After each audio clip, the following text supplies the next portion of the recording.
Time keeps on marching on. We've got the stats for March of 2025, and there's a couple of silver lining highlights that I want to share with you.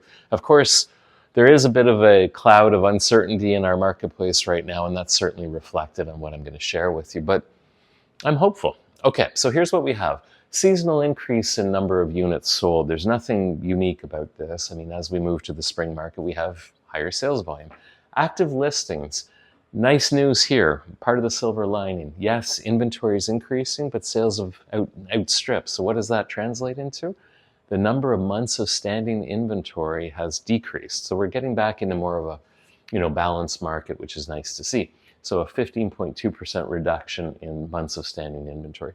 And of course, as inventory gets a little bit tighter, Economics 101 would suggest the prices would rise. And we've seen a modest 2.5% increase in prices over the last couple months. So that's good news. Moving on, what we have here is just the sales volume. Remember, I did mention we've got a little bit of, hesitation in the market. So that's reflected in the sales volume. Last March was not super strong. In this March, we were actually 6.2% fewer sales with significantly more inventory. So, you can see some hesitation. And it's kind of a bit of a contrast to the reality that home prices are significantly more affordable from a monthly standpoint right now, thanks to all the reductions in the interest rates. So the expectation, removed the Trump effect, was that we were going to have quite a more robust spring market than we're currently having. But anyways, there it is, 6.2% reduction in sales over a year ago, almost 1% increase in inventory. Very different market conditions, right? This is last March, we're sitting in a very essentially seller market, and now we're in more of a balanced market.